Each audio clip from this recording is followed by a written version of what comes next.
And I said to the priest, "You can't touch me there because that's my special place." We're live. Oh shit, we're live. One day someone will believe that, you know. Good evening, everyone. Welcome to the channel. My name is Ash, aka I'm a Ghostbuster. I'm here with, I don't know which way you're pointing on the screen, but I'm here with BaldManGamer, BMG. We're here to talk about Xbox and video gaming. We're live. Fabio may be here. He's currently conditioning the milk out of his beard, so he could be a while. Redders is off for the time being, so I will be your host. We're going to talk about all sorts of cool stuff. We weren't here last week. Apologies. It just was a bit last minute and we just didn't want to do one. So I was washing my hair. That's it. You're washing your hair. So we're going to talk about all the news from this week and maybe a little bit from last week. Hit that like button. Let's get started first. Housekeeping. Hit that like button. Hit subscribe. Share it out on the social media. Let the people know that we are live, because every little view helps with that sweet YouTube algorithm. Got to keep it up. So unfortunately, share away, guys. But other than that, shout out to Thimber, member for 16 months. Nice one, sir. Wow. Congrats on the 16th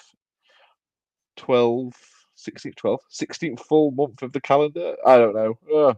It's a long day. Evening Muppet. We are live on YouTube. We are live on Twitch, and we are live on the artist formerly known as X. Twitter. Fill in as much as you want on Twitter in the comments and stuff like that. We don't really see them on here. I don't think StreamYard shares them, so we'll see them from Twitch and YouTube. So if you do want to get involved from the chat, jump on either Twitch or YouTube. And yeah, let's go. So we'll start off. What you've been playing, BMG? What you been playing? No. We're not starting off that. It's me and you. We're here. We need proper introductions.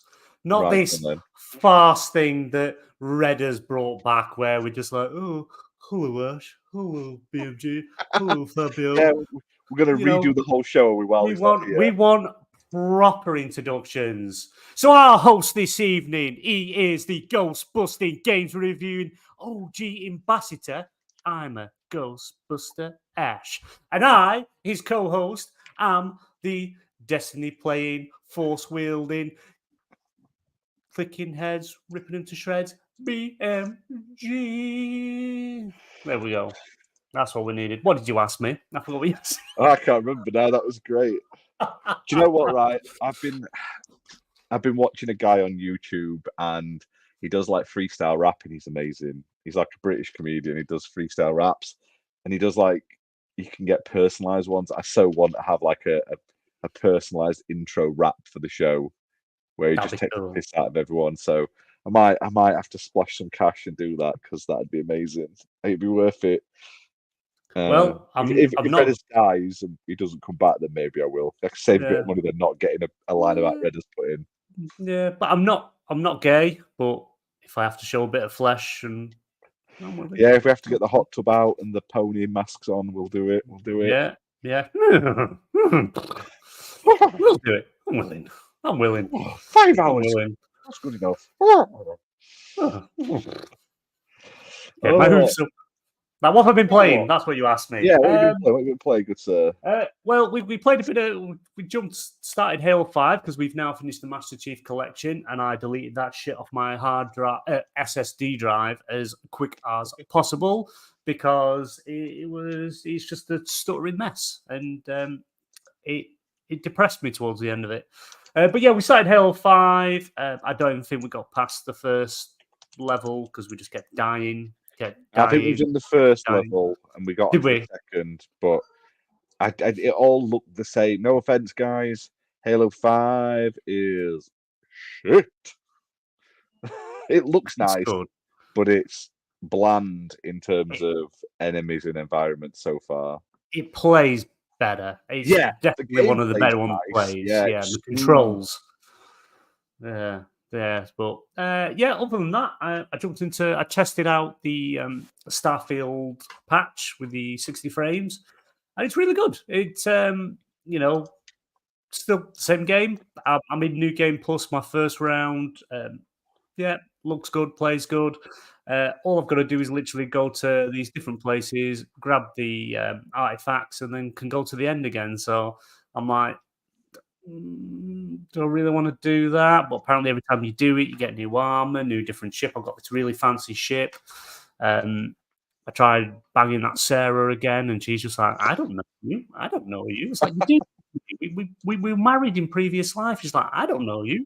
I'm like, you died, but we did it before you died. And it's like, no. So so if I don't get any luck with her, I'm going to try with the robot. So Why not?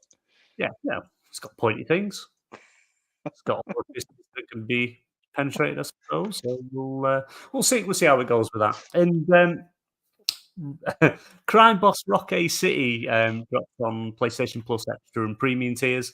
So it's not a game I would have bought because every review out there says it's the worst game on the planet. Yeah. The dialogue is pretty much all phoned in. Like Chuck Norris plays Chuck Norris in the game. Yeah, that's about right.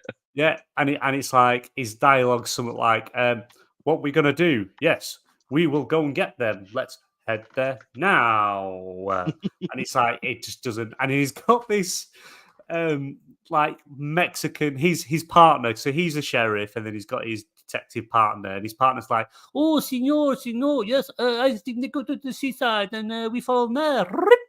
It's like, what the fuck?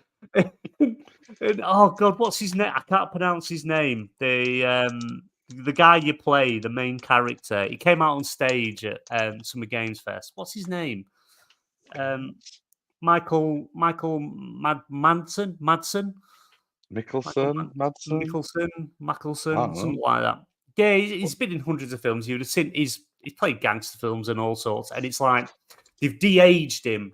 So he's like, Michael Madsen or something. Yeah, I know Michael Madsen. Yeah. So they've obviously de-aged him in the game, but his voice. Did you watch Indiana Jones: Dial of Destiny? Yes. Right. So do you know when they had him? They de-aged him at the start. Yes. And his voice very clean. Yeah, it looked very clean and young, but his voice was of an old man. That is it. Right. That is exactly it. And, what's he called? Vanilla Ice Tea, whatever his name is. Vanilla Ice is in there. And it is an awful, awful game. I played it for half hour, 40 minutes, and I couldn't stick it. It was like the shootings all over the place. You start shooting and you just start going up there. Like you're shooting people in the chest and the head, and they're taking about 30 bullets before they die. Wow. It is a bad game, and anyone who bought that game is just shame on you. I nearly bought it because it was I saw it super cheap for like a $5 on Xbox, but I didn't. I held out. I wouldn't have even paid that. I think giving it away for free is too much money. That is how bad of a game it is. So that's deleted. That's gone. I've not touched Destiny yet. I've not had a chance to really play it because last week I was just extremely busy. This week's been a bit busy, so I've not been able to get as much game time in as I wanted. And but know that feeling.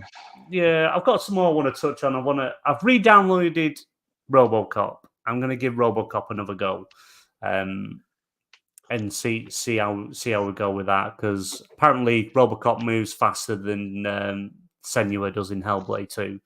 So that's a plus. That's a plus. But other than that, that's pretty much all I've touched. Oh, tell a lie. I played a little bit of WWE 2K24 because CM Punk's now dropped in it, and I wanted to be the best in the world. CM Punk. Oh yes, and we are planning. Ash is going to sort of talk me through it because I'm a bit of a dum-dum. We're going to try and sort it because I want to start the My Rise, but I want to do it streaming on the XBN YouTube channel. So Ash is going to sort of like draw diagrams to me, click this button, click that button, and we're going to figure it. So be soon as well. We'll figure it out. Yeah. Because wrestling's hot at the moment. It's even I Spicy. felt it years and years ago when like the recent stuff like since WWE sold to what's that company name with UFC the whatever the main UFC. What's it called? oh They've made a new name for it now, haven't they? Oh, is it begin with an Endeavor. E? Endeavor, Endeavor. that's it. Yeah, so it's since they sort of joined with them and they've got rid of Vince McMahon, sexually assaulting, sex trafficking, and pissing on people, allegedly. It's it's like it seems to be a whole different thing. It's like really interesting again, and the fact that it's coming to Netflix in January with Raw and SmackDown and pay-per-views Yeah. is There's is also a pay-per-view this weekend as well. And it's what? on a watchable time this What's weekend. that? It's King and Queen of the Ring. Yeah, I don't believe have it's the on at same like ring to it. 5-6 o'clock this week. So this Saturday night. So you can watch it. It looks good. Some good matches on it. I definitely recommend it. Yeah, I'll be watching live. So Yeah, I'm a bit because it's like I've been catching up on stuff with like YouTube and things. I watch WrestleMania, but it's like the whole build up with like having The Rock back and Roman Reigns and everything and Cody Rhodes was an awesome storyline, really, really good. But that's kind of gone a bit of a mess now. It's like Cody Rhodes, you've 2 years, you've built to where you are, and it's like, what do you do now? And it's a bit. he's I want, fighting Logan Paul on Saturday. That's what's going to happen. yeah, that's just absolutely stupid. I want to see him pump back. I want to see him fight. He's always enjoyed watching his matches. So I want to see him back as champion. But I want to see him go heel. I don't like him as a good guy. Who? He's CM Punk? boring. He's boring as a good guy. Him and Heyman was brilliant together. Absolutely brilliant. Really enjoyed that. No, I won't watch AEW, Luke, because CM Punk's not there anymore, and they were horrible to him. So that won't be watched. Luke's he's got like VIP front row seats to the next Wembley show, but it's just gonna be him because no one else is going. So it'll just be Luke in this bubble right up to the ring. It'll be amazing. I'd say Do you know what I like some of the AEW? I just can't watch it once you've watched, and it's horrible. Like, I'm not saying the wrestling's bad. The wrestling is phenomenal. Like, that some of the wrestlers on AEW are fantastic. Osprey and stuff like that. I saw Osprey in Doncaster like a year and a half ago, wrestling at the Dome, but he's fantastic. But the product on the telly, once you've watched WWE and just the quality of the stream, the show, the fucking full like arenas for just the standard like day-to-day shows, you watch AEW and it's like they may as well be in a fucking gym because it's so like you can tell there's not that many people there. Like TNA is small, but you know it's small and it knows it's small and it works to the small crowd. Like NXT, small crowd, but they build it and they work it well.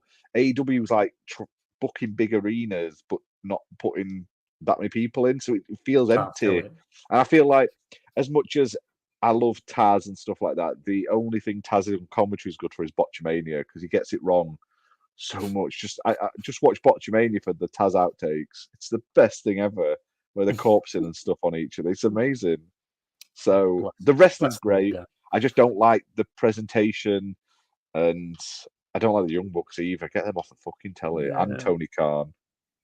It's the TV, it's the storytelling as well. Because obviously we know. Whoa, Luke saying WWE TV product is terrible. No. You clearly haven't been watching recently. The TV product for the last about year, bar maybe a couple of odd episodes where they've had a bit of a stinker, have been fucking phenomenal. We got King and Queen of the Ring qualifiers that have been great. We're getting Uncle Howdy and shit teasers. It's good stuff. What is that about? Because obviously Bray Wyatt, Wyndham, I can't remember his surname. Rotunda. Sorry, Rotunda obviously passed away, which is really sad because he was amazing. I remember him as Husky Harris with our Nexus. Remember that? Yeah. Oh dear, what a change of character! But it's why would they try and carry that sort of story on? I think that's a mistake. I think that's stepping on some apparently legacy. Nah, because it's his brother doing it. So his brother, you've got to watch the Bray Wyatt documentary that was on Peacock. It's amazing. It's about obviously him coming back and then dying and stuff like that. But it shows his brother and how much he loved him and how he was like, I'm finally like doing the thing I love with my brother. And then he's like, we had all these plans and obviously they're not going to happen. But then he's like, I want to continue it and I want to honor him. So it's not going to be like a direct, it's not going to be like the same. Well, I don't know. I doubt it, but I feel like it won't be Bray Wyatt. It'll be like things connected to Bray Wyatt. So you've got like Eric Rowan's coming back. You got Uncle Howdy and stuff like that. All that sort of stuff. I think all in all, it's going to be like a new, fresh thing, but it'll have like ties back and like Easter eggs and all that to Bray. That's how I hope. They don't just continue it on like nothing's happened. I hope they sort of like got he's died, but something new's coming from it, basically. So yeah, I don't know. I suppose wait and see. And like I said, the whole bloodline thing with Solo was like the lead. He starts wearing suit jackets now with gloves. And his gold chain now. It's just cringy. Hair. It's so cringy. He was better when he just didn't speak, like Brock Lesnar was back in the day. It was better just by not speaking. Someone spoke for him, but now it's whoa. This Luke, mate, what the fuck are you on about in the chat here? Go on. Outside of the bloodline, their storytelling has been meh. What? No, I won't have that.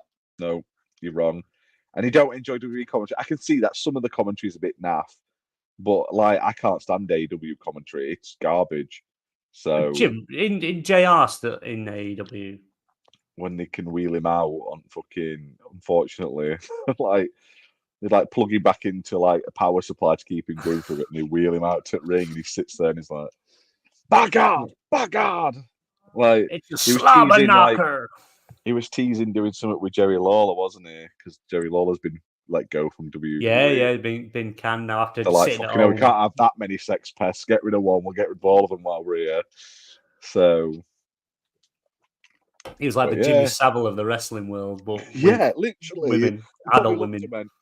Maybe we should get rid of him off the books. Do you know what I mean? Let's just, if anyone's going to get done for doing some.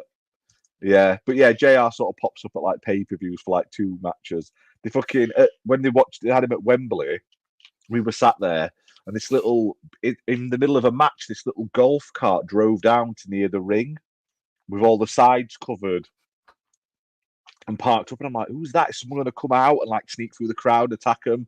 No, it was just JR because he didn't have to walk to the ring. And he sat in this golf cart for a good match, maybe a match and a half. And then they were like, right, JR's here for like commentary for like 2 matches, and they pushed him out through barrier. It's sad. They could do a good podcast. If you got Jerry Lawler and JR, and they just did a podcast going over all the stuff back when they started, bit of behind the scenes stuff and classic matches and stuff. That'd be really interesting. I love the Jim Cornette stuff. I love listening to that. The 10-minute clips from his podcast. Oh, he's so funny, Jim Cornette. He's crazy. He's so funny. I love it. Didn't he have a do with what's his called? Santino Morello. Him and Jim Cornette had a proper fallout, and Jim Cornette slapped him, and then Santino Morello confronted him in a hotel. I have no idea. Yeah, I remember seeing that clip. Yeah, they proper hate the hell out of each other. But did you watch the CM Punk where he did that show before? Was it before WrestleMania? Where he pretty much spilled the beans on what happened in AEW. And AEW then played the clip, which kind of proved him right. Yeah, well, you know what? I don't get that. Like, what was the point in that other than making everyone else look like bitches? Yeah, that was bad. If he looked like an absolute bellend and he looked like a knob, I could get it. Like, he makes an arse of himself. he falls over some. Do you know what I mean? I don't know, he gets his arse handed to him by everyone. I'd get it, but he doesn't. He doesn't really duo. There's not much point to it. I feel like that was one of those things where he wouldn't do it. That's something Vince would have done, but I don't even think he would have done because Vince doesn't like to admit people who aren't there exist anymore. Do you know what I mean? So yeah, it's like they just don't exist. Yeah, he's a weird guy. But anyway, enough of wrestling. What have you been playing? Not a huge amount. Changed my job, so I've been really busy. Like I say, we played a bit of Halo 5. While I feel like it plays fantastically in terms of smoothness and some of the aiming's nice, it's just a bit bland. Like, I thought Halo 4 was a bit bland, and I said this all the way through it. Like, we were having fun, but the non-Covenant enemies, I can't remember the names, the boring light dogs and the light men and stuff. The robot guys, metal Yeah, guys. fake robot guys were naff. So they're back again so far. And yeah, so that's where I was up to really in that. I've got a few games I'll talk about in a little bit, in a little segment. But one thing I have started playing, and this isn't on Xbox, but I'm going to talk about because it's funny, is it's called Rose and Camellia Collection. Now, it's on the Switch, and basically, you play as these like aristocrat women, and you have one-handed open-handed duels, and you basically slap each other over the face in a variety of different fights, and that's it. So it's basically, from what I can gather, I haven't played it a lot yet, so that's why I'm just quickly talking about it. It's about like inheritance dispute. So you proper like pew, pew, with nunchuck thing, the Joy-Con slapping people around face and stuff like that. Also, apparently has 2-player versus mode as well, which is amazing. So, jeez. I wonder if it's this sort of loosely based on that Russian event. Where it's pretty much a game of slaps. And you got to slap your opponent as hard as you can and try and knock them out. Yeah, it's weird. It's weird. It's strange. It's just stupid and funny. But so I've been playing that. I've been playing a lot of Minecraft. Jumped in because it's the 15th anniversary. They've been giving away like some free items and a free like world to play in. I'm going to do a review on that, but the world is pretty decent. I had a lot of fun in it, and it like harkens back to the old Minecraft and stuff like that. I think I've got a video. Hang on, let's put it up. And there's loads like mini games and stuff like that in it, which is pretty cool. And you collect stickers by doing all the different worlds and stuff like that. So yeah, it's good. I apologize if you can hear me eating this like cough sweet, guys, but I don't want to start coughing furiously. So apologies. Someone called me out on a YouTube video earlier, and it's triggered me, saying I was gulping loudly. It's like, yes, I was drinking a drink. Yeah, because do you know when I had that really sore like that coughing thing for like 2 months? Yeah, I was basically had like a review, and shock horror, guys. Sometimes we have deadlines when these review videos have to be posted. So it got to the point where I was like, I'd waited like 3 weeks because I was coughing so much, and then I had to record it. So I'm fucking drinking this drink, recording this video, trying to get through it. I even cut bits out that were terrible and redid them. But they're like, you were gulping loudly, just letting you know. I'm like, yeah, no shit. Oh, fuck off. When are you allowed? I won't say the name of the game, which is a game we were talking about. Ooh, hang on. Multiple codes for. Is there a date when you're allowed to talk about that? Let me check. I can tell you. Because I don't want to. Yeah, we don't want to get in trouble. Embargoes. Yeah, I tell you what, I have got that I haven't played enough of, but I'm going to play it this weekend.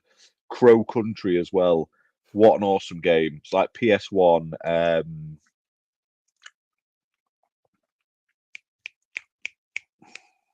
Silent Hill and Resident Evil and stuff like that. It's amazing. Looks fantastic.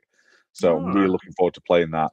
I can talk about this one on the 30th, so I can't even talk about it next week. Yeah, right. No, yeah, don't want to mention anything and get anyone else in trouble, you in trouble or anything. But yeah, because I didn't know when you were allowed to. But yes, I have that'll be interesting. Game, We're going to stream it, hopefully a group stream as well on release. But I have been playing one I can't talk about. There's loads. I've got a lot of stuff that I'm playing at the moment, but I'm not sure on embargoes and stuff like that. And with work, I've been so behind, so I'm trying to sort of blitz through a few things this week. So yeah, there's all sorts out there. Fucking Strepsil, yeah, mate, I tell you. But yeah, it's the 15th anniversary of Minecraft. You can get 500 free Minecoins. Thimber's just said it there. So make sure you redeem them. You can get like free DLC packs and stuff like that. But yeah, this is a level. Oh, I thought that was a penis. Basically, that's what it is.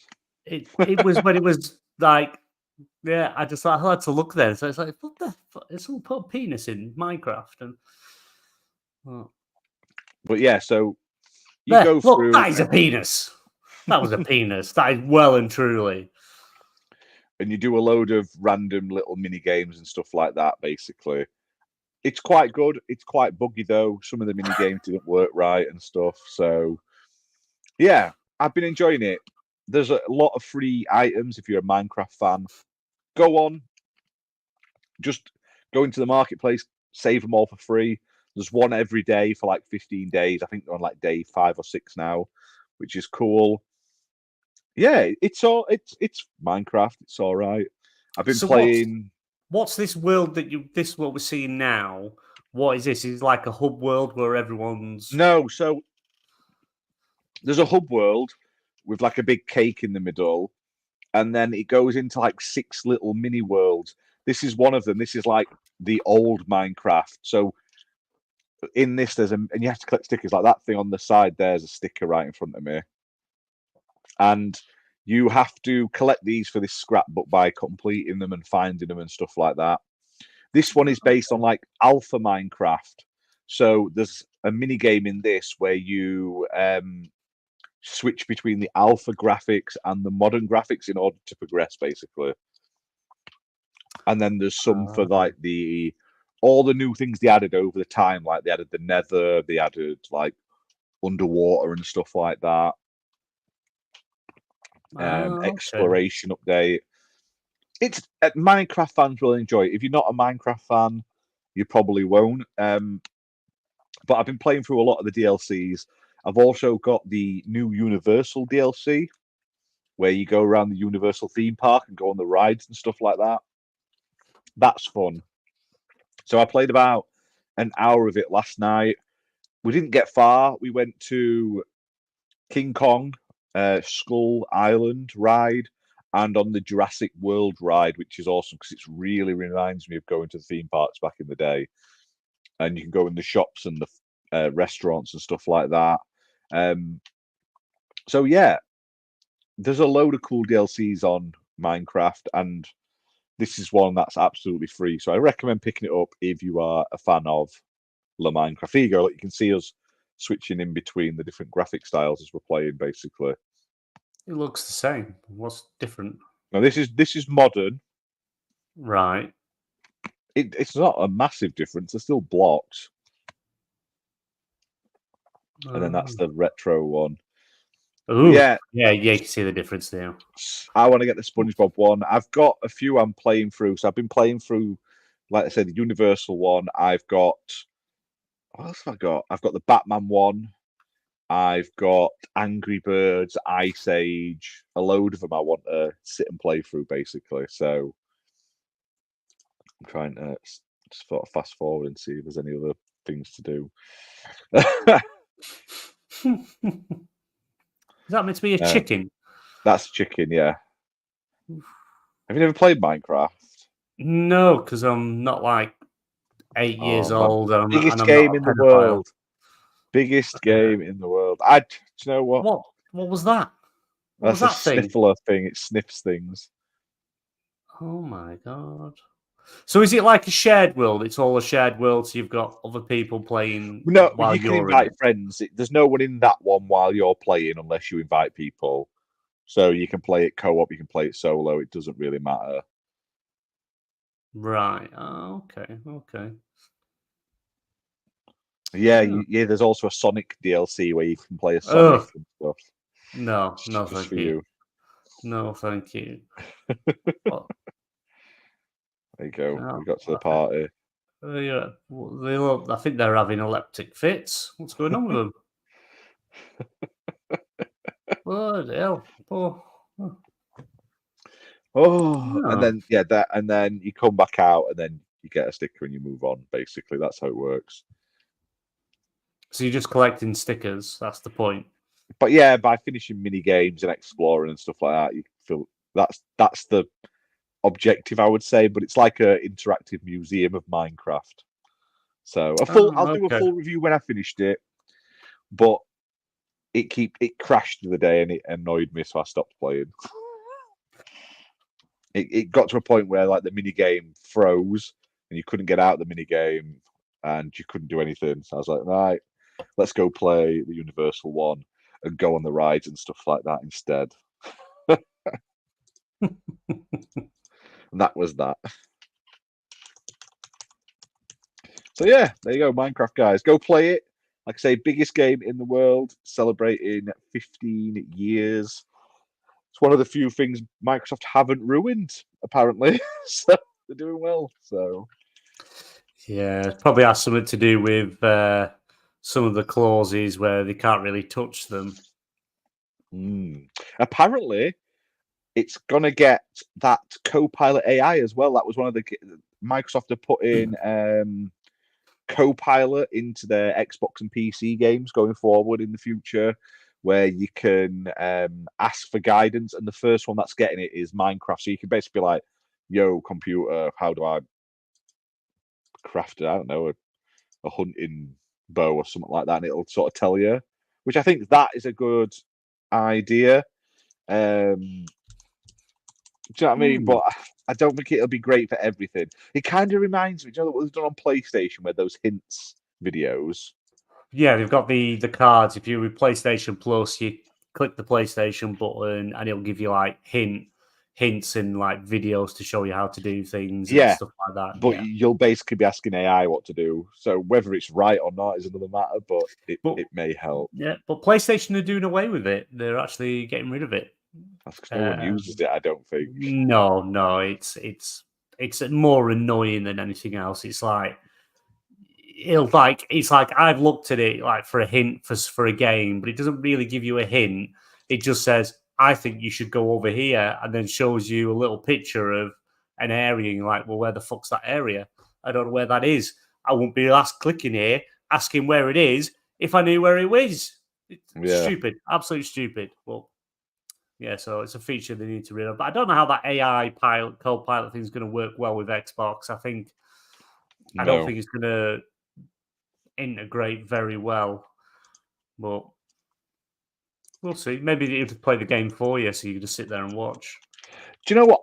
I like the idea of AI where you could get it to make things like, if it could, like character creators in games, like in WWE, say, if you could go AI, make this character look like, I don't know, a penis, mankind in a tutu with a cane mask on and, I don't know, a dildo in its hand, and it did it, like, I'd understand it. Do you know what I mean? So, but yeah, for just game help, it's like PlayStation already do it. They're getting rid of it because nobody uses it.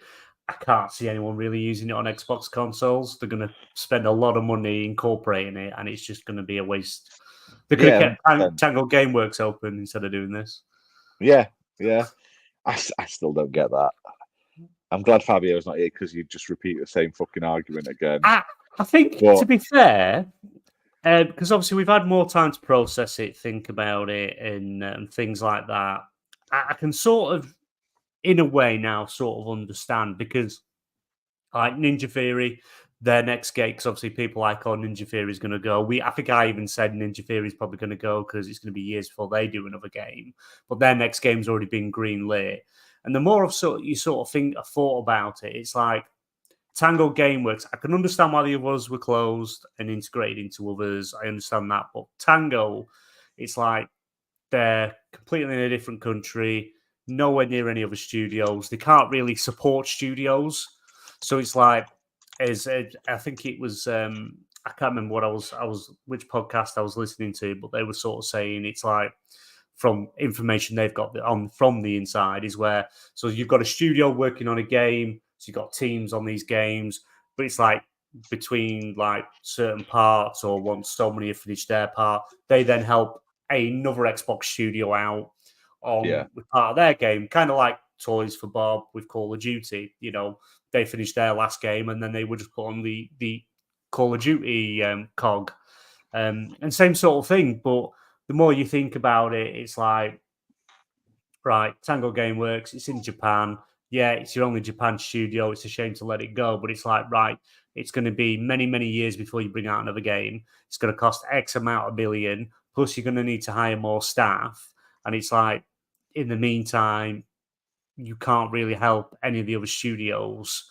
If you was in the UK, you can work with the other UK studios, go to there, they come to you and stuff like that. But they haven't got that, the time zones, all that sort of thing. So I suppose when you take all these things into consideration, it's like you've got them there, but they can't help anywhere else.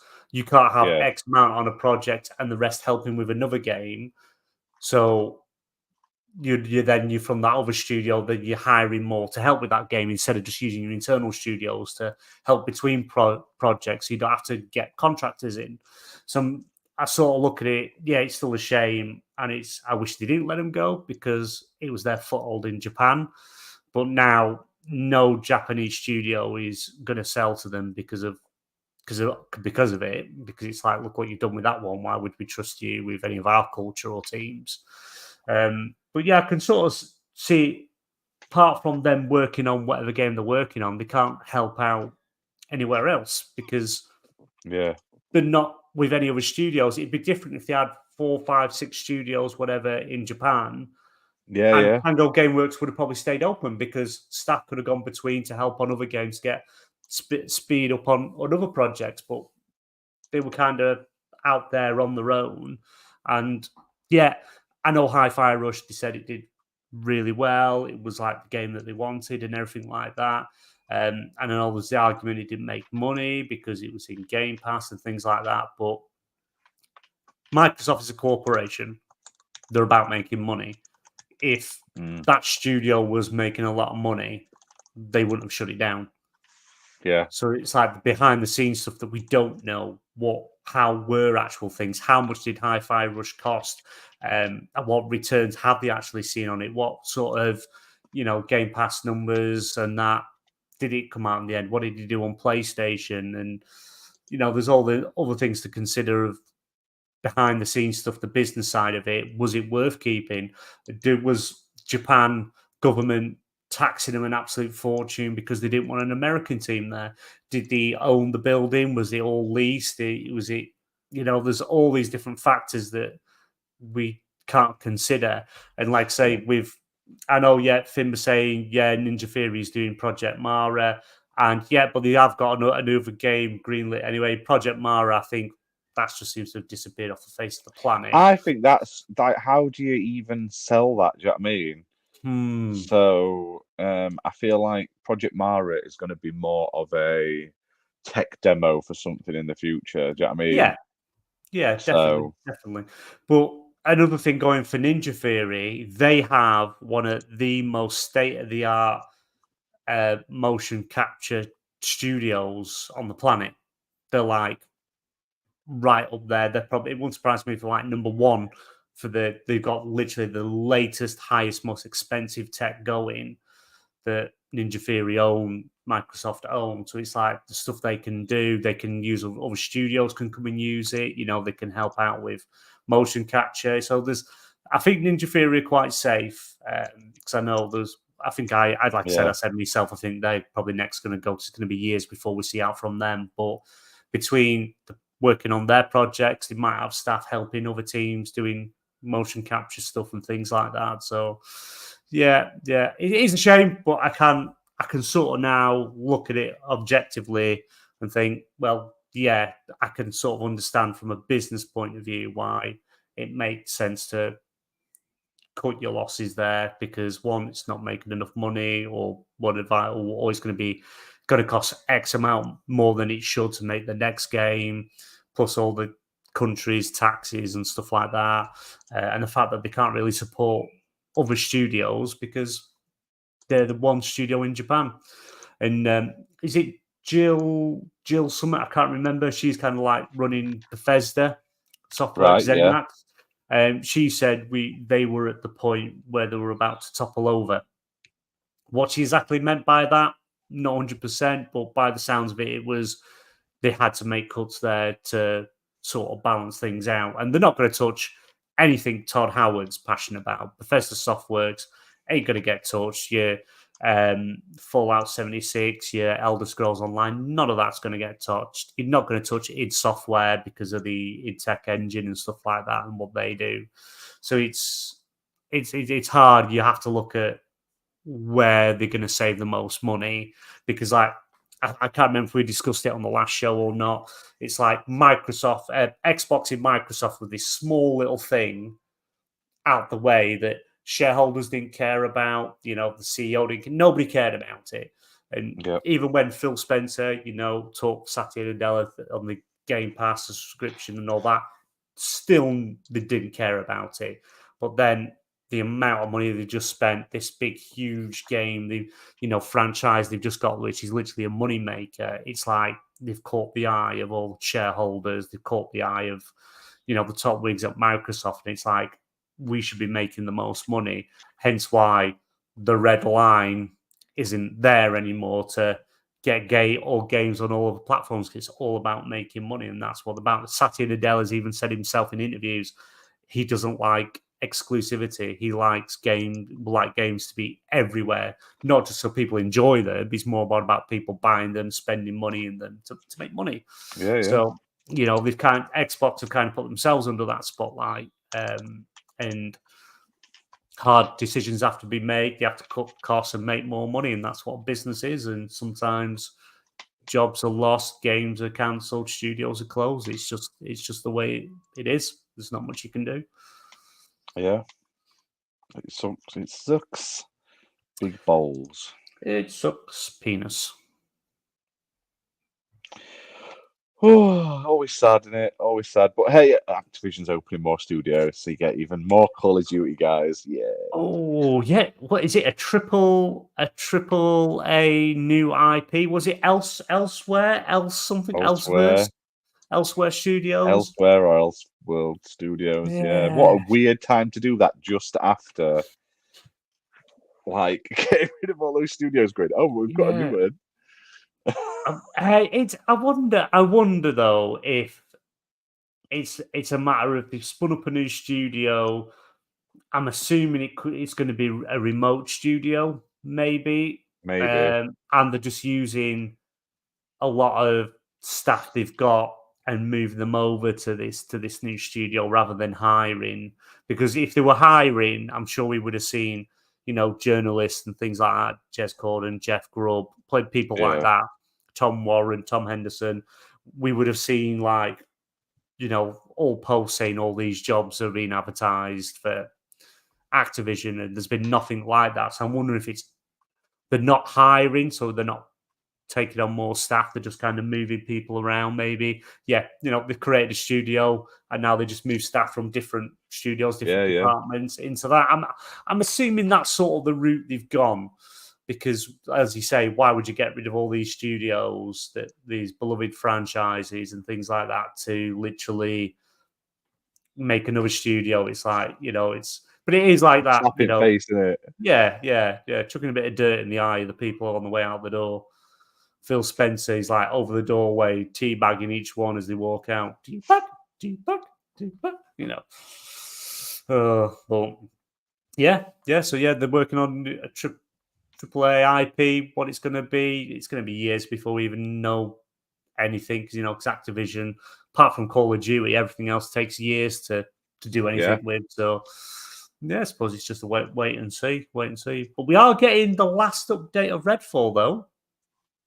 If you've seen that, offline mode. Yeah, because that was first reported to be scrapped. But no, they're working until they finish that final update. I can't remember what date they said it would be. But yeah, so it's receiving a final update, adding offline play. It will also include revamped neighborhood and nest systems and single player pausing. So yeah, the stuff that they planned over the next couple of updates, they're all cramming into one. So I'm assuming like Xbox says, look, yeah, the game's dead, but we might as well give the option for people to keep playing, which may also hint towards the online servers are going to come down soon. Get the offline mode in there. If you get people jumping in now and again, not like you can spend money, but it looks good on Game Pass numbers. But yeah, I would probably assume that before this year ends, all the online servers are going to be shut off on Redfall. Make way for Redfall 2, the Blade game. That's it. Transfer all the assets over, test everything out. Let's see what single player's like. There is some good news though. While games may be going, there are some games coming back, and Multiversus comes back next week on May 28th. This was the fighting game from Warner Bros. Where you had all the different sort of franchises back together, and they've just released a new launch trailer which has new characters in it. And there's some actually interesting characters. I don't know if you've watched the new launch trailer yet. No, I have not seen it. Have we got it? Have we got it so we can? Oh, fuck! You don't want a lot, do you? We can watch it together. We can. Hang on. There might be a way to do this. Let's have a quick gander, lad. Quick gander. Have a quick gander. All right, let's get it up on YouTube. Hang on. StreamYard present share screen. Here we go. So here we go. You ready? Let's put it big, look.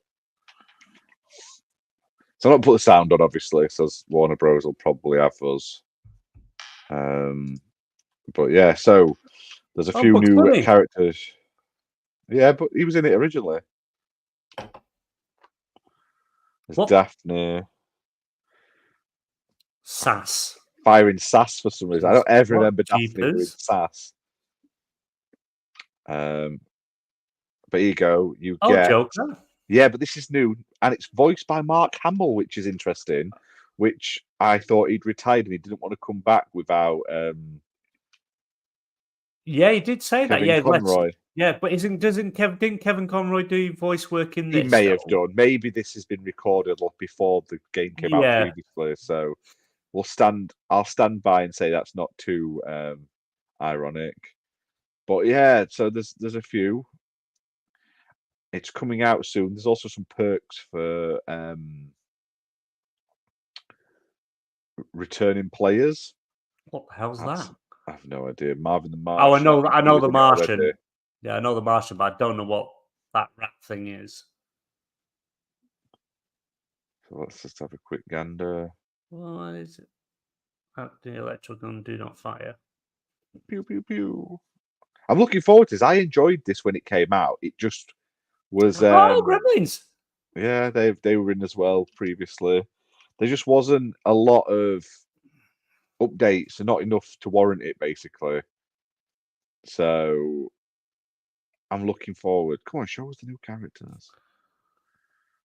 I wish it looked like this when you were playing now. Wonder Woman. Oh my god. I used to like playing as Wonder Woman. She's a solid character in the game. Lots of new costumes. Alternate costume, should I say? The only version of me I trust is me. Oh, Rick. Sorry, Bruce. There's also some new environments coming and stuff like that as well, which is cool. Iron Throne. Game of Thrones? Yeah, no way. Game of Thrones. Arya Stark was already in it. But there you go, you ready? Jason Voorhees and Agent Smith are coming. Oh wow! Well, speaking of Jason Voorhees, have you noticed they've set up a Superman, the Jason universe? He's actually going to have his own universe now where he's going to show up in all sorts of different games and things like that, which is a bit strange, but Yeah, so there's like 3 new characters announced for Multiverses, which is cool. So basically on May 28th, it's going to get relaunched on Xbox and other platforms. And for those who played during the open beta, which was when it was last out, you will get a new battle pass. So all players who completed the new tutorial will unlock a new 7-day reward calendar, which features the new Adventure Time character Banana Guard for free. If you complete all 7 days, you'll get a Lady Banana Guard variant as a bonus. And for any returning open beta players, you'll be rewarded with a free premium battle pass for the game's first official season if you log in before June 11th. So Jason Voorhees is the first unlock in the battle pass, and I think Agent Smith's come in later in the season as well. And you'll also get some other special things. So it's quite nice that they're giving freebies to those who'd previously spent stuff. I hope everyone's purchases from the original release that are there. I spent money. I want the bloody costumes I already unlocked and stuff like that. So they better be waiting. Do you know what I mean? So yeah, I'd give it a go. I'd definitely get to play it. I just want to play so I can play Superman. It's about the only game that you can play Superman in. Yeah, it's fun. Me and Red has played a lot of it. It's fun. It was just lacking in extra content and stuff like that. So hopefully maybe we'll see some improvements there. It's just strange though how it went, because it was like they released it in beta and what have you to test it out, and then disappeared for a year. It's like, why not just keep it in beta, keep adding content to it to keep it relevant, keep it in everyone's mind, keep it fresh, and then when you are ready, release the full version of the game. Not, oh, we're taking it offline so nobody can play it for a year. Because it's like, how are you going to get them people back? What are you going to offer and do different now? Yeah. Than what they played, because if it pretty much plays the exact same sort of modes, just more characters and environments, I don't think that's enough to bring people back. I think you need to be doing something different. You need to be literally, the amount of time it's been away, there must be something new and different that we don't know yet that's going to bring people back into it. Because if it's just the same game but more characters than that, why would people come back? What's the point? You took a year out to do the exact, just to add characters. It's like, were they not prepared when the beta came out? Was there issues and they just didn't have anything ready, or they didn't think it was going to do as well as it did when it, they came out to test in beta? But it's like, who knows? Yeah. We'll see. Like I say, it can't do any worse than it did last time, though. So no, but it was popular, wasn't it? Yeah. Well, obviously it weren't popular. They kept it alive. So I don't know. I don't think it's that. I think there was some. I think they put this half-baked thing out, thinking it would be a quick fad. Somebody will play it, spend a little bit of money, and that's it. And then I think it did a lot better than they thought. And I just don't think they had a full game there. I don't think if they needed another year, I just don't think they had much of a game there, and I don't think they thought it was going to do what it did, and the numbers it was doing, and how many people was playing it and talking about it, saying how fun it was, and it was like, shit, we've got like half a game here and nothing else, no seasons, nothing planned, no. So it's like they've had to, right, we're taking it away, we're taking your feedback. We know you paid money for it and bought stuff, but don't you worry, we're going to make the game better for you to spend more money. It's like, yeah. I think it caught them off guard. Yeah, maybe. It's like having a one night stand and then find out the next couple of days later she's up duff, and you're like, that's a quick. Hey, your semen works fast. I've got twins. I got a 2-for-1 deal. Supersede. God, they turn 18 next month as well. Oh God, Jeez. I'm old. Mm-hmm. Well, yeah, we'll see. We'll see. Will it bring the same sort of audience back? I don't know. That trailer looked good. There's some cool characters, but it's like characters back from when I was younger and like from the Gremlins films. I love Gremlins as a kid. Best Christmas film ever. Next to Jingle It is All the a Christmas Way. film, isn't it? It is. It is. I think it was my eldest son, and I had an argument with him, and he's saying it's not a Christmas film. And I was like, it is a Christmas film. It takes place at Christmas. There's Christmas lights, trees. There's even a Santa running down the street being ripped apart by bloody gremlins. It's a Christmas film. Dies at Christmas. Yeah. In the chimney. Yeah. I love that. I love Gremlins where he's like, I hate Christmas. And then you're like, I wonder why she hates Christmas. She probably got a shit ton. And then she's like, yeah, we heard some scratching or something, and we didn't know what it was. And then we smelt it, and it was my dad. He'd dressed as Santa and fallen down the chimney and broke his neck, and he was dead in the chimney for days. Yeah, nobody thought to think, where's my dad at? Some smell started coming through. Yeah, I love Gremlins 1 and 2. Yeah. So good. Didn't they make a Gremlins series? I don't know what it was on. Gremlins. Oh, I don't know. TV I remember the I swear. films. Yeah, there was an animated TV show that came out in 2022 on Max. So we never got it over here, I don't think. I do know. Yeah, never even heard of it. Never heard of it. It was available on Max. And yeah, 10 episodes it had. Whether it was good or not, I don't know. Website Rotten Tomatoes reported 100% approval rating. Oh, so right. Must be decent. So I'll have to try and find. I'll have to have a look somewhere to watch that because that's pretty cool. It's a prequel to the first film, set in 1920s China, and basically how Gizmo ended up in that box, basically, and in the shop. So Gizmo's a lot older than we thought he was. Yeah, and it was apparently renewed for a second season, but whether that ever comes out, we'll see. It just takes so long to do them sort of things, it gets renewed, but it's when it actually comes out is another thing, isn't it? It's yeah.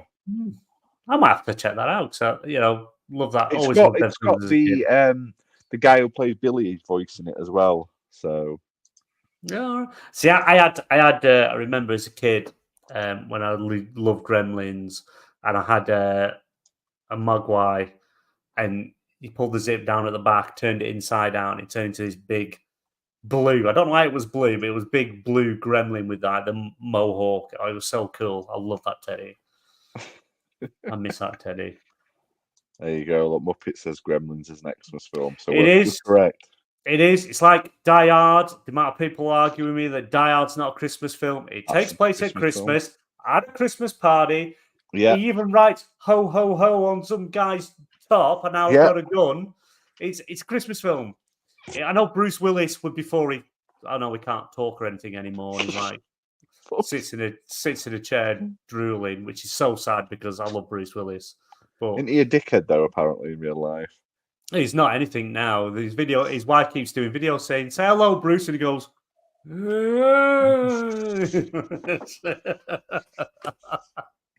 That's horrible.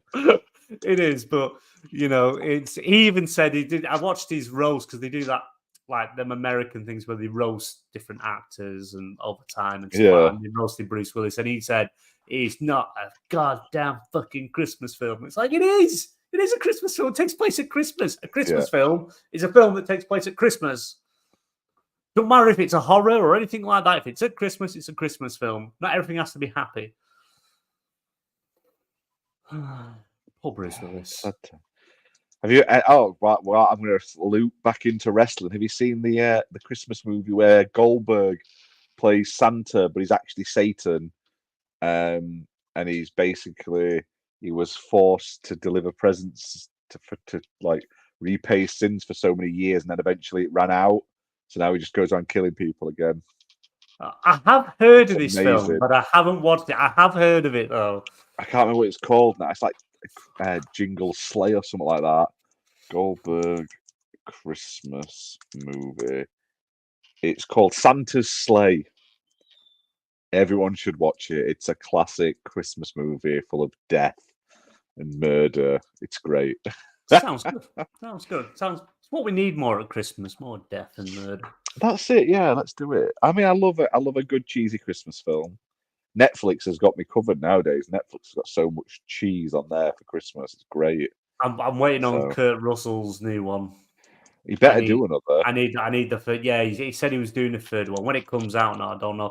Do you remember the Tim Allen, the Santa Claus? And yeah, Santa they Claus brought 2? he brought it back as a TV show, didn't they? I've watched it. They brought it 2 years I watched in a row. the first season. I haven't watched the second season. It's bad. It's bad. I watched the first season just for Bernard to come back because I knew he was coming back. I was like, I'm watching that. And he's let himself go, hasn't he? Well, yeah. Jesus Christ. Yeah. Marries a human, lets himself go. He's like, I'm married now. Let the gut go out. Let me tits sag. To be fair, though, did you ever see him on Back to Wrestling? He was on like a random episode of Raw. They teased Drew McIntyre, and fucking he comes out dressed as Drew McIntyre with a wig on and shit, looking like he's like looking flabby belly and everything, trying to keep his fucking kilt up. It's hilarious. No, I'd find a video of it, but it'd probably get blocked by WWE again. Yeah, it won't be worth it, will it? Is Fabio here? Apparently so. Where you at, Fabio? Please. Let me introduce him. I'll introduce him. You introduce him. Wait, let him come in, and then I've got one. I'm just hang on. Getting Right, I've got it. Are you ready? Are you sure? Bring him in. Bring him in. Right, you ready? Some say he's half man, half goat. Others say he clones cows with his chemistry set and his kitchen. But we know him as the Italian Fabio.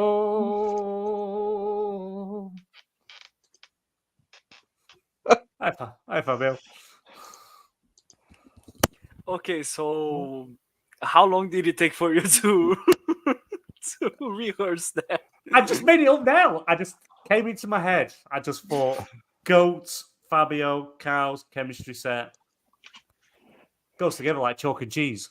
Why? Yeah, apparently Fabio makes goats. I don't know. Wait. I don't know. You look like one of them. If you had little horns there, you'd be one of them goat men people. What are they called? Nah, seriously. Oh, if you had a panpipe. Yeah, what are they called? Oh, I don't know. The goat people, the half goat people. The goat people. Senator? No, it is another name. Or are they the horse people? Oh my God. Breaking news. Kermit the Frog is in that Disney Speedstorm racing game. Now I need to actually properly play it. If I can play... I remember that game. I remember buying that game, and then the next day went free to play. It was the next day. Next day went free to play. For you motherfucker, I bought the fucker twice. Yeah, you bought me as well. Oh, okay. So all the topic is ended. Is that it? No. To be fair, we've just been chatting away. Yeah. Fair enough. Yeah. Now you're here. You've spoiled it. Sorry. I'm sorry. No, I would like to say, I was saying to Ash earlier about, bit more time to that. And I don't know about you, Fabio. You might see, see what you think now, because obviously we've had a bit more time now with the whole studio closures and stuff like that. Yes. Are you more round to understanding why they were closed, or are you still the same opinion it shouldn't have happened? Like I'll give you a quick recap. I know chat's already heard it, Ash has heard it. I sort of understand more now why Tangle Gameworks was shut. What I think is, obviously, Ninja Theory, their next project's being greenlit. Members of their team also help other studios out between projects and with what they've got going on. Same with other studios, helping between others. But like Tangle Gameworks is in Japan. Their next project, they were going to have to hire. It was going to cost X amount of money. It was going to be X amount of years before it was out. Yet, between that time while working on that project, their team isn't able to help other teams because they're sort of up there out the way in Japan, whereas you've got studios in the UK, studios in America, where staff can go between, help out with other projects. It's like other studios can go and use Ninja Theory's state-of-the-art motion capture studio to do stuff. So I'm sort of at that idea now where I can sort of understand why Tango Gameworks was shut. I don't agree with them closing. But I now have had more time to think about it and process things. I can sort of understand why. Are you sort of still in the same place, or have you sort of think different now? No, You've had more time on it? No, like as time progressed and as I was thinking more and more about the about what happened, it kind of makes sense to have the closure of the studio. It's not right for them to have closed the studio. Like, Yeah. here's the thing. Here's the thing that people need to understand, and for some reason, a lot of people aren't. Which is, if you understand why that happened, it doesn't mean that you support for it to happen. Yes, of course, yeah.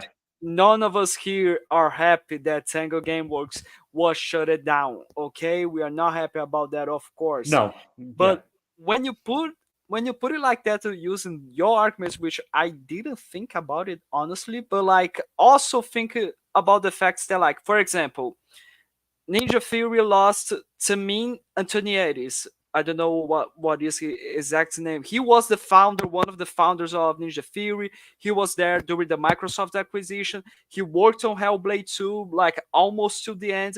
He was the leader of the studio, and then he left right a bit before the Hellblade 2 got released. By the way, Hellblade 2 is so great, honestly. Is it? Oh, good.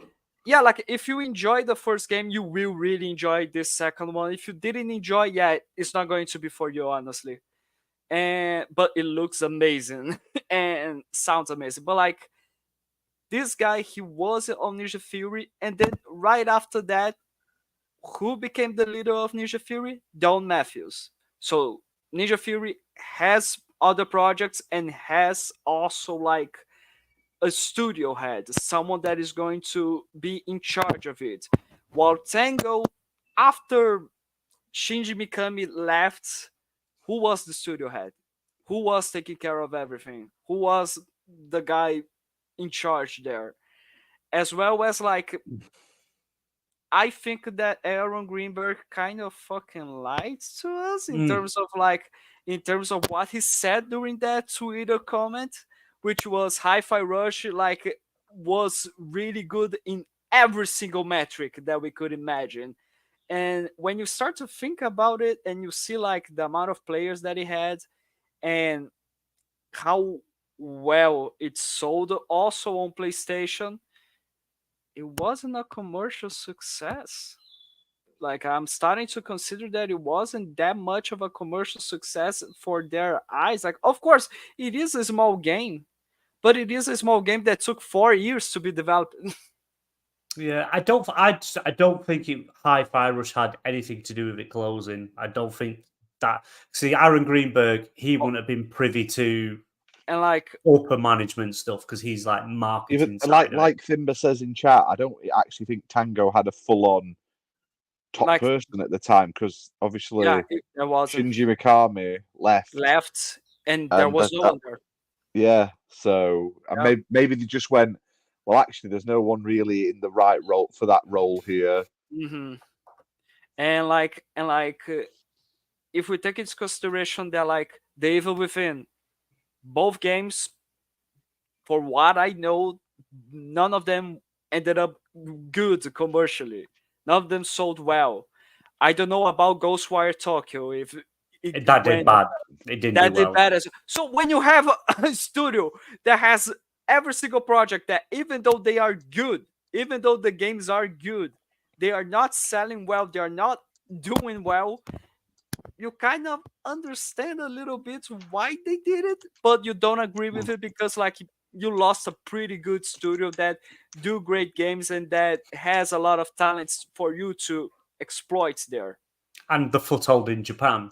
What Japanese studio now is gonna go anywhere near Microsoft? They didn't want to go near them in the first place. Now this just sort of seals it as like they've lost that foothold. And Yeah, maybe they've agree. looked at it. Maybe they've looked at that and thought, we're just not going to break that market. There's nothing, no matter how many studios we have, we're not going to break that market there. They're hardcore mobile and Sony. It's like maybe they've just thought they could plow so much money into it and it just wouldn't go anywhere. Possibly. But I still think that is quite shit of a thought process if they actually had something like that, because if there was one thing that Phil Spencer was excited about the Bethesda acquisition, was Tango Gameworks. It wasn't about Starfield, it wasn't about Skyrim, he wasn't the most excited for that. Of course, he bought Bethesda because he was afraid that Starfield would be a temporary or a full exclusive to PlayStation, and that would really damage Xbox with it. And but Instead, it still damaged Xbox. yeah, but like, and when you take into consideration how excited he was for Tango, like he acquired Tango, and the moment that we had that Bethesda roundtable, he said, "I'm excited to go to Tokyo to visit Tango Gameworks." Also on the Tokyo Game Show, like the game showcase on Tokyo, Phil Spencer had a nice conversation when Shinji Mikami was there still, and yeah, it sucks. They lost their only Japanese studio, and apparently they are never going to have another one, because the moment I saw that the studio was shut down, I thought, okay, the dream of Microsoft acquiring Sega in the near future is never going to happen, because why would Sega, after seeing what Microsoft did with their only Japanese studio, would like, yeah, let's join them? Why would they do something like that? Yeah. They can always partner up for like third party deals, Game Pass deals, and that's it. But to be acquired by Microsoft, that will never happen.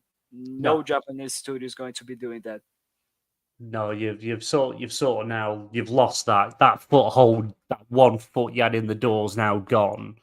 And like I say, that the Japanese are not very forgiving people. It's like a sort of an insult, because they don't fire people, do they? They just get shoved in an office in a cubicle with a window view and paid a lot of money until they retire. That's generally how they work. But yeah, it's a shame. It is a shame that it's gone, but I understand why it went. More I understand from my own reasoning that what can they offer apart from making the game that they're going to make many years, hiring up and everything else. It's like you can't help anywhere else. You can't go and start helping another studio working on another project to help out there to add value, because you can't do that, because you're a lone studio in Japan. Your time zones and everything else is different. Nothing syncs up with anyone else. And yeah, I think there's a number of things that sort of add to it. That's just my thought on it, if that is an issue. But it's more like saying, I'm assuming it's more on the financial side. They've probably gone. Bethesda, I said to Ash before, I can't remember, it's Jill something that's head of ZeniMax Bethesda. She's like running that side of stuff. And her quote was that they were on the verge of toppling over. So clearly things weren't working there. They had to cut things down, move things around and cancel things. And, you know, I can understand the mobile studio, because you've now got King, the biggest mobile studio in the world that makes more money than any other mobile studio. So I don't know, maybe you could, but like, so would they only consider having a mobile presence by only having, in terms of like first party games on mobile, only being Candy Crush, and not like do what like Alpha Dog Games was doing, which is like, let's grab one of the most iconic Bethesda IPs in Doom and put it on mobile, like in Mighty Doom? Yeah, but they you know, with Doom, Gears Pop, they didn't do well. They clearly, like commercially monetized wise, they didn't do well. But you look at Candy Crush. Yeah, it's a title. Look what it does, and they've got multiple titles. King's got multiple titles, but Candy Crush is you just can't stop it. It's, you know, my wife's obsessed with it. She just constantly plays it. Her Candy Crush, and everyone's like, they need to get into mobile gaming, right? The big mobile games don't play like normal games. Like Minecraft is on mobile, but I bet 90% of people don't play Minecraft on mobile. They play on all PC. Those games why would they? The games that are big on mobile are those crap ass, boring, like either boring ass match 3 puzzle games like Candy Crush or Sudoku and shit like that. Or grandmas and mothers and stuff like to play. Or base management, just like base management Fallout Shelter. Like that game is really, really or like gacha successful. games. Gacha games do all right. Like the card gacha games, like there's that wrestling card game, or the Dragon Ball card game. If you are an asshole and a prick, just like BMG, you get addicted to fucking Marvel Snap. Yeah, exactly. Yeah, Marvel Snap. I've still not spent a penny in that game, and I can still kick ass at it. And eventually they'll shut it down. But I can see people spending a lot of money in that game, and I bet they do. Yeah, but honestly, this is something that I really need to address to everyone that might be watching, and like to everyone that might watch in the future. That is, never spend a dime on mobile gaming. Yeah. Please. No, because you are never guaranteed that you are going to keep playing that game forever, and you are going to lose money for nothing. I've got a quote from Sarah Bond, because in July they are launching the Microsoft Xbox Store on mobile and web. Quote: "We're going to start by bringing our own first-party portfolio to the Xbox Mobile Store. You're going to see games like Candy Crush show up in that experience. Games like Minecraft. We're going to start on the web, and we're doing that because that really allows us to have it be an experience that's accessible across all devices, all countries, no matter what, and independent of policies of closed ecosystem stores." And it's when they say that independent of policies of closed ecosystem stores means I can go on my phone and access the Xbox Mobile Store through my iPhone, or if I was on Android, or if I was on PlayStation, you can access the store on there because it's outside that ecosystem because you're doing it through the web. So I'm assuming they want to start it that way to get around everything, so you can access it on anything and everything. Yeah, you're going to see a couple of games like that, and maybe you see King dip the toes into other things. You're going to see Call of Duty Warzone mobile and all that sort of stuff's going to start appearing. Your Fallout Shelter, maybe Fallout Shelter 2, which is weird because that's only in Japan. Japan or something, or China. No, it's China. I think. China. Japan, yeah. Only in China is Fallout Shelter 2, and apparently it's superior to the first game. It's like, why is it not here? It's like a beta, isn't it? They put it out like a long-term beta, and it makes a lot of money, so they just leave it, sort of thing. Honestly, like coming to think of it, of Xbox presence on mobile, they are like quite powerful now, because not only they got like the biggest mobile game ever in Candy Crush, but they also got some really, really good mobile games in terms of like how commercially successful in Call of Duty mobile, Hearthstone from Blizzard, Warcraft Rumble, Fallout Shelter, like Diablo Immortal. Even though that game like it's fun and it is really predatory in terms of its monetization, like it is commercially successful. So like they are really powerful on the mobile market, honestly, with the Activision Blizzard acquisition. Quite interesting. But if you have, and you're probably going to see King kind of take over a lot of these platforms and, putting more of their spin on it and doing their thing and how they monetize things. I think you're going to see a huge success in that. But it's smart. Do it on the web. You can bypass anyone's ecosystem then, whether it's closed or not, because it's the web. Yes. It'd be interesting to see how it goes and what they do. But I think King's going to be doing a lot more than just like your Candy Crushes and stuff like that.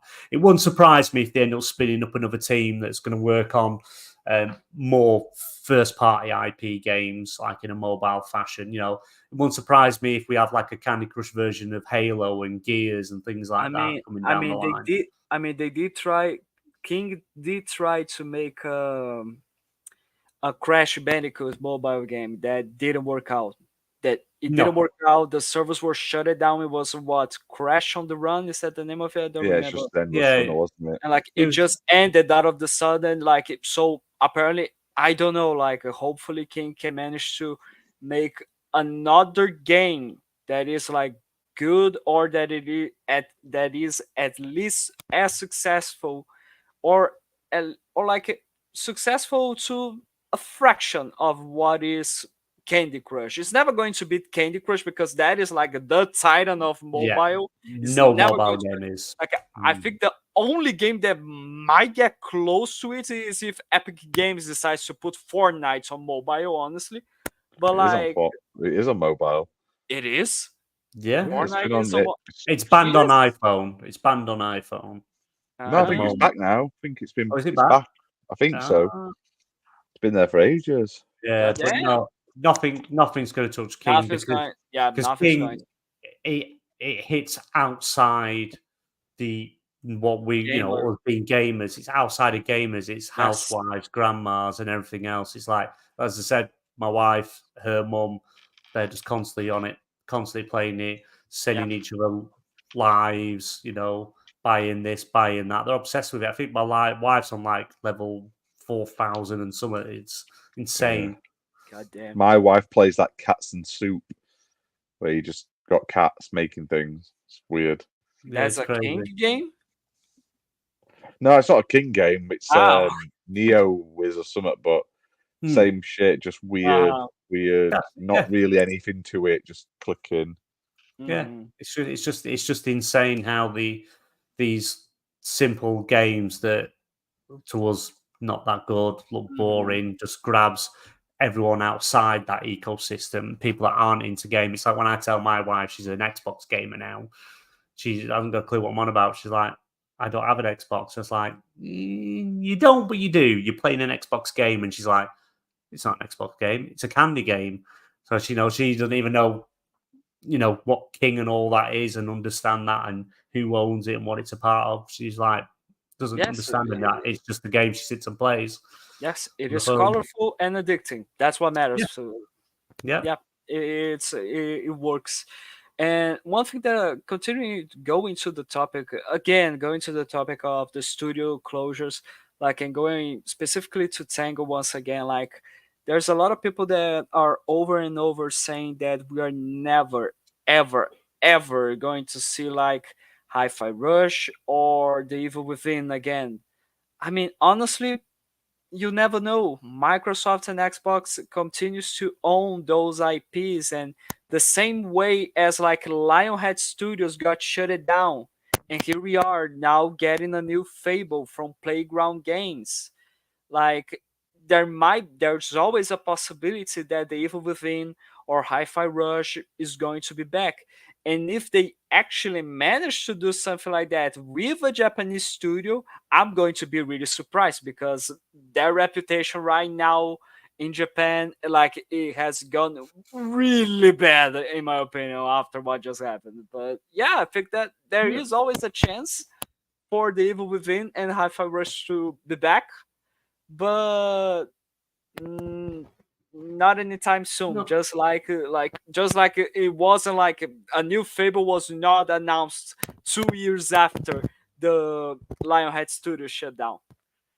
Yeah, but this is where they could be helping like indie studios and stuff like that, is by they've got this third-party deals, shed load of IP stuff that's sat there going to be doing nothing for years and years and years. With all the games all the different studios are working on, there's literally hundreds upon hundreds of IP sat there not being touched. Reach out to these indies, say, get them to pitch an idea for an IP. We've got all this IP, pitch us an idea for one of them. We'll see where we go from there.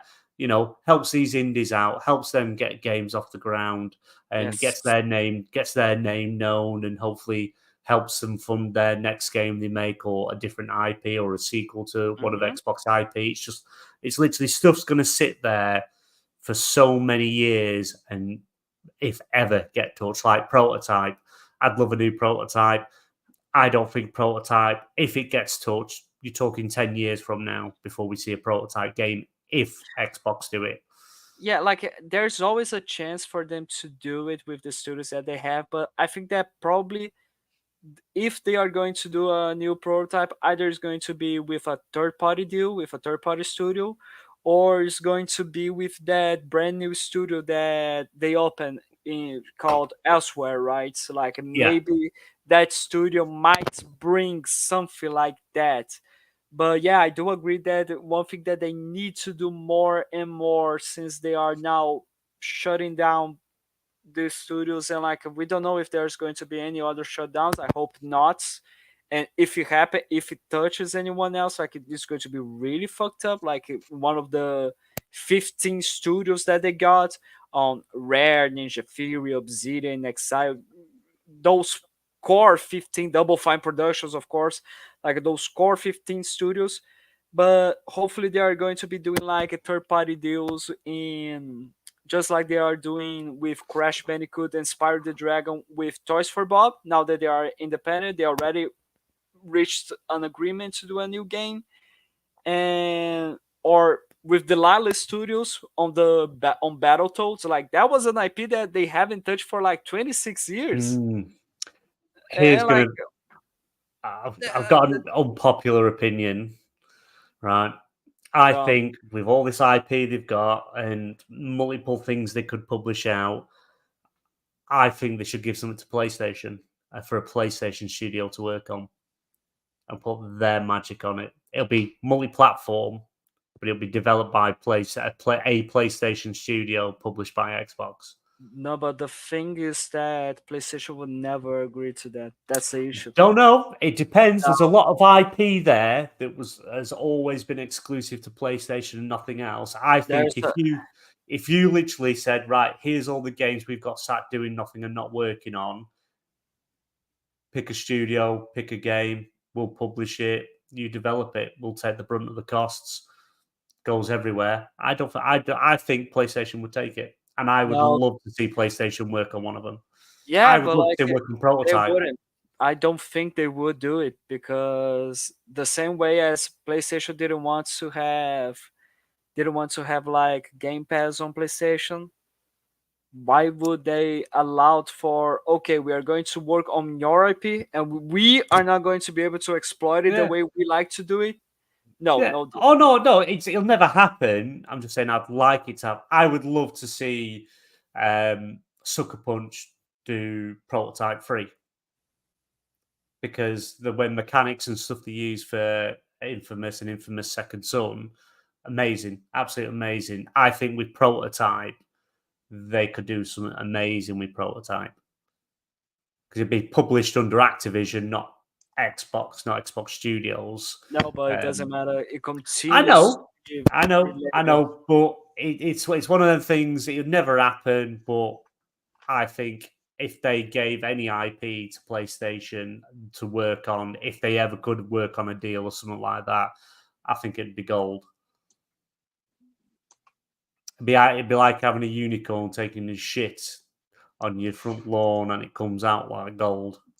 Mm-hmm. That's the pony magic. Depends on how they would treat the pony magic. Jesus fucking Christ. By the way, Ash, I'm curious. Did you play Hellblade? Not 2, I haven't. I played 1, but I haven't played 2 yet. I haven't been playing much this week. Like I say, it's been a quiet week, but I am looking forward to it. It looks amazing. I'm going to play it on PC just so I can. Stick it up to 11 on the graphics. So. Oh yeah, I do it for sure. It's like 5 to 10 hours, depending on how quickly you rush through it. So for me, that's ideal time. That's a couple of nights, 1 week. I can just sit and play through it. Something simple, just like the first Hellblade. Like I think it's funny how all of a sudden, like you are seeing so many scores, and like so many grades that are like this second game is not as good as the first one. God damn it, it is. Everyone is saying that it is the first game, but with way more stuff in terms of like it has more graphics, it has a more drama in its story, is more has a heavier theme, it has this and that. It is 100 times better than the first game, but we don't like it because I liked more the first one. Why? Just because the first one was a temporary PlayStation exclusive, and this one is a full-time Xbox exclusive. Is that the difference? I've heard a lot of people saying, like I say, it's not my type of game. I just can't be doing the voices. Oh yeah, Maybe of I'll course. go back and give it a go. Who knows? But I hear a lot of people saying the story of the first game, that's what the story in the first game's better. There's more of that emotional attachment and what's going on than what the second game is. Obviously, I've not played them, so it's just like things that I've seen online. It's more of the story than it's like graphically and things like that. The game's amazing, but story-wise, the first one's superior to the second one. But obviously, I don't know the story of either of them, so I'm still I don't know. playing. I'm still playing through it. Like I got 2 hours of it, and I'm really enjoying. It's not just about the graphics. I'm really enjoying the way the story goes. I really love the combat in this game. Of course, it's not your hack and slash. It's not your classic like God of War type of game, Oh, I've definitely or not played it if it's not got God of like War.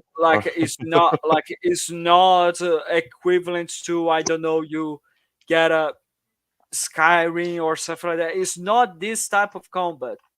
It, but it is really good. It is really good. Anyways, I don't know what they managed to do there, but it's really awesome.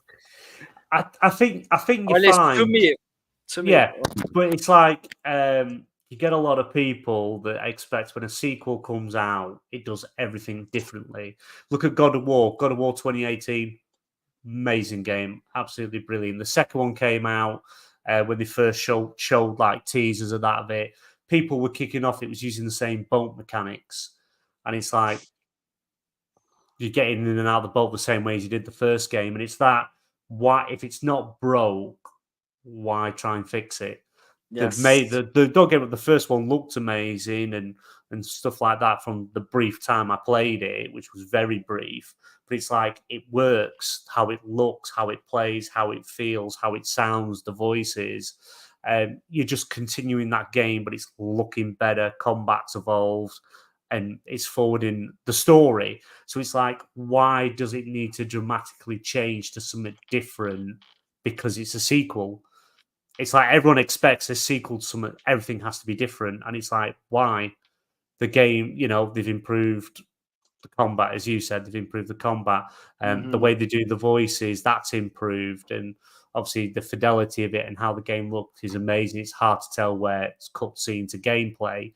It's like, they're the improvements they've made. It's like, why does it have to be something completely different? Should we going around on fucking rollerblades? Would that make the game better?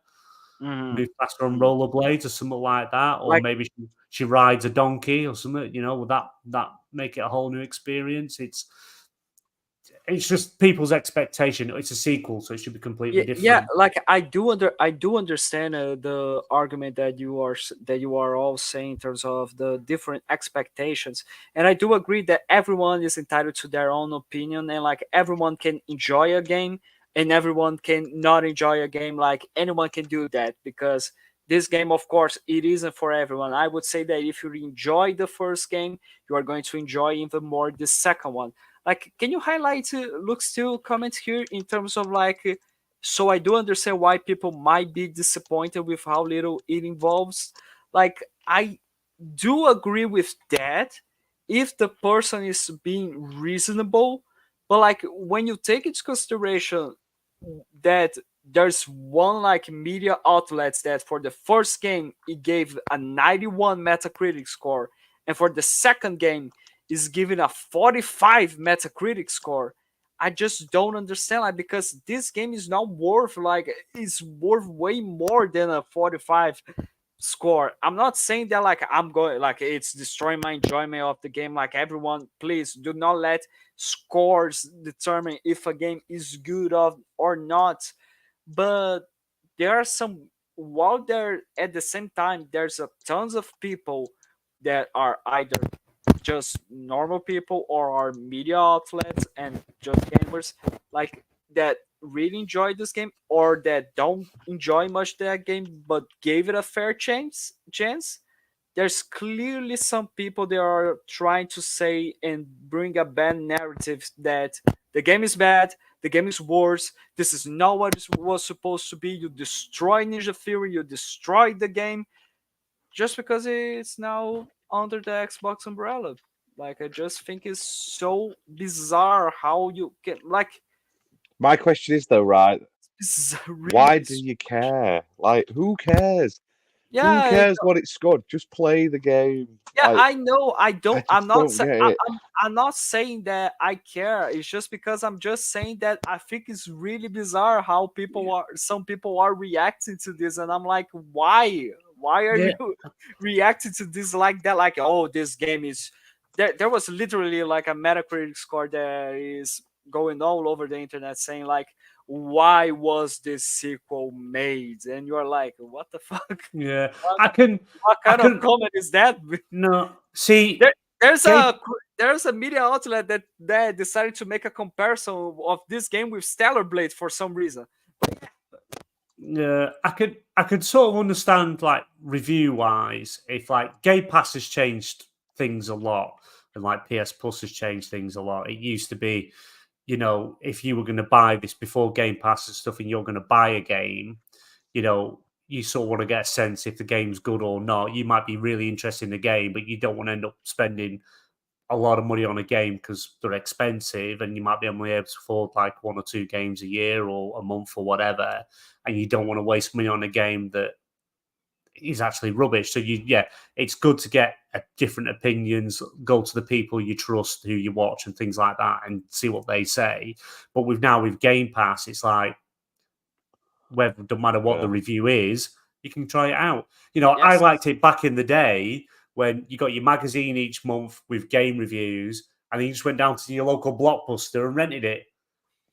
Or If you you play the weren't too demo. sure, you'll play the demo. Whereas you don't have that now. It's rather if it's not on one of these services and you've got to buy it, you do want to get a sense of idea what it's like. And I know it's only one person's opinion. That's why I would always say go to someone you trust. If there's someone you watch on YouTube, listen to podcast of that likes the type of games you like, their opinion's going to hold more weight. So if they turn around to you and say, I wouldn't bother with this game, I'd wait for a sale, you'd wait for a sale. But if it's in Game Pass, you'll try it anyway because it's not going to cost you anything because you already have Game Pass or PlayStation Mm-hmm. Plus or the Nintendo, whatever that service is called.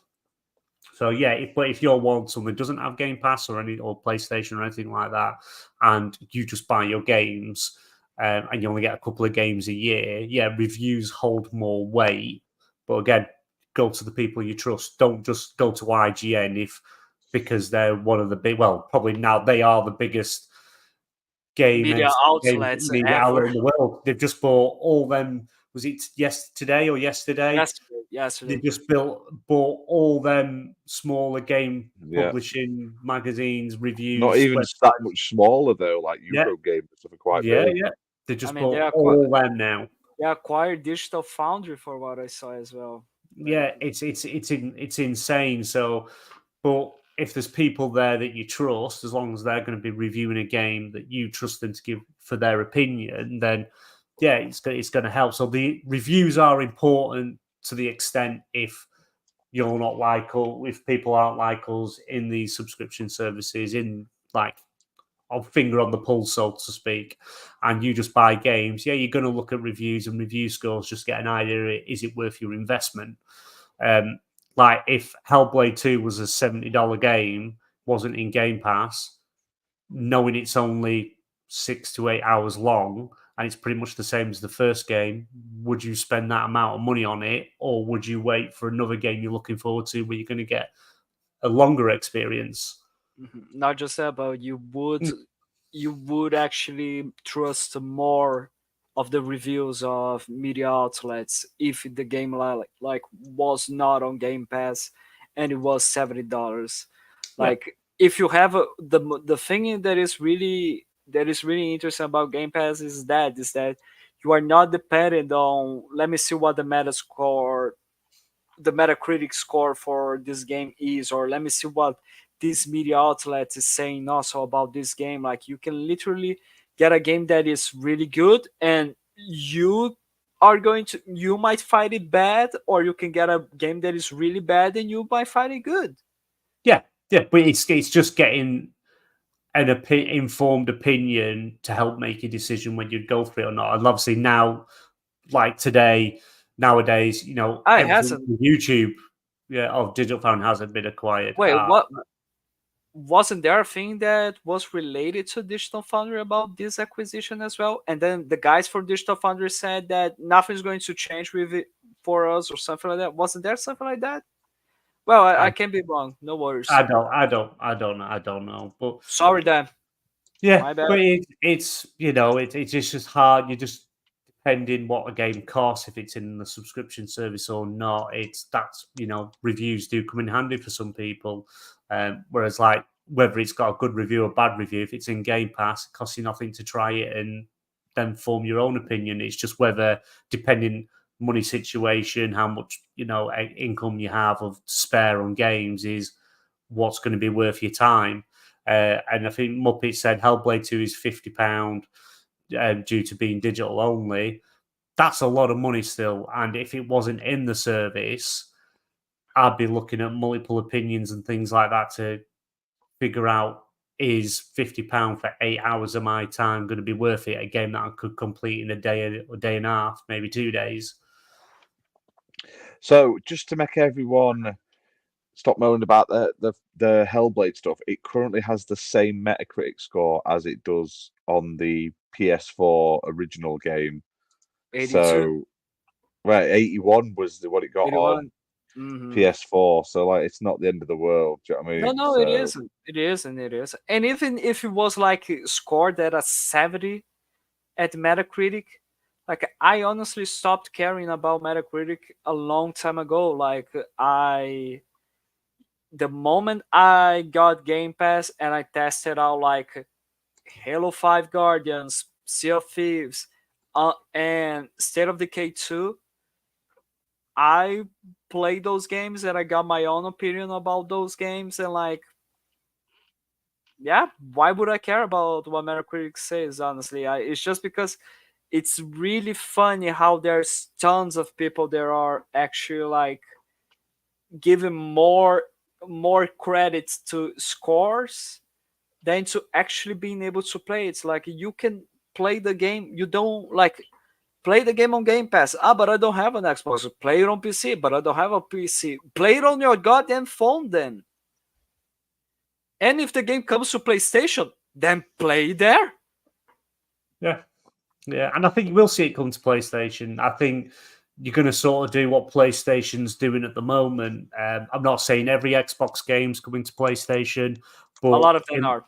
In sort of the terms of, right, at the moment, I know it's going to change, but at the moment, PlayStation, the game comes out on PlayStation, and about 12 months later, the first party games come to PC. Maybe we see sort of thing, first 6 months, it's exclusive to Xbox, and then you can buy it at the full retail price on PlayStation. Because by then, after you're going to get it way before 6 months. But 6 months, Xbox are going to have extracted the maximum amount of money out of people for that game. Mm-hmm. So why not then open it up to another platform to get more revenue? I think that Xbox will continue to have like the Halo, Gears, Forza, and Fable as their exclusives, especially Halo, because like Halo is what made Xbox become Xbox, and it is quite strange to say like Halo on PlayStation.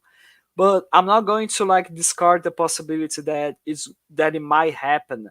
Might be like a Master Chief Collection is coming to PlayStation. To me, as once again, like it's funny how as time progresses, things ends up happening, and you reflect better upon what's going on. And it's like, honestly, if Microsoft continues to, if by putting their games on PlayStation, every single one of them, it doesn't matter if it is like with a 6 month like timed exclusivity or a full time exclusivity in very very very few games or no exclusivity at all. If with this new business model they are going with, they can guarantee to me that we're still going to keep doing consoles. We are still going to keep having Game Pass with every single one of our first party day one, and our studios are going to survive, and we are not going to have any studios being shut down. Honestly, then do it. If that's the only way for you to continue to give me a console, continue to give me games on Game Pass day one, and have your studio survive, I'm okay with that. Hmm. Yeah, sounds good. But I think, because obviously we're cracking on for time now, aren't we? Because Yeah, okay. Ash has got some stuff to show us. He's going to be doing a belly dance. Go on. Dance, Go that's on. it. No. So Take off the shirt. Take off your shirt now. Shake, shake, look at that. shake. Look, I've got a Groot Shake, like shake, shake. beer shirt. Look at that Ah, for BMG. You like that? Oh, yeah, I do. So- I do like that. Oh. No, so we've got a few games. I cover a lot of games on the channel, review stuff like that. And I've got a few indie games that I'm gonna quickly Yes, you spotlight did, you guys. Faber. You just And- didn't become a member for this. Yes, you did. Yes, you did. Don't lie. He wants you to do it, Fabio. That's why. So give me a second. He wants you to pour that milk over you and dance. That's what he wants. Oh, we're getting topless. Is that what we're doing? Okay. Okay, Ash. Oh, yeah, I'll tell you what. I'll give you one nipple. Ash, Jesus put the Christ. Ash, put the Milky Mafia song here as That's background. it. Go on. Yeah, I need to. I haven't got it at the moment on this laptop. Oh no. But yeah, back on topic. We get. I get sent a lot of stuff to cover. I've got a few Xbox games, so these are literally ones that you can play. They're from a variety of different publishers and stuff like that. So I'm just going to quickly show them off for 5 because Redders never talks about indie stuff, and it's my He channel, just hates it. He and I'm really gonna just fucking hates talk about indie games. So, this one is called Ready Steady Ship. Now, this is a game similar to Overcooked, but instead of like completing orders and stuff like that, making things, you're basically fixing the conveyor belts to ensure production, basically from start to finish. Now, it came out on the 3rd of May, and it's published by Untold Tales, who were kind of sending me a copy. And this is available on like all platforms, I believe. It's on Steam, it's on Xbox, it's on PlayStation and stuff like that. Now it has up to 2-player, and it is more fun with a friend. Like it's easier to play. It's like playing moving out and stuff on your own. It's let's fast forward this video I found of it. Just so Like, much better just than like what I had. just like Overcooked. It can be Yeah, like enjoyable alone, Overcooked, but with a move- friend is so much Yeah. better. Overcooked, moving out, that sort of thing. However, it is only couch co-op, which is a downside for me for multiplayer. However, it's only priced at £12.49. So playable Xbox One and Series X and S. And it gets crazier as you progress. So it starts off quite simple, quite straightforward.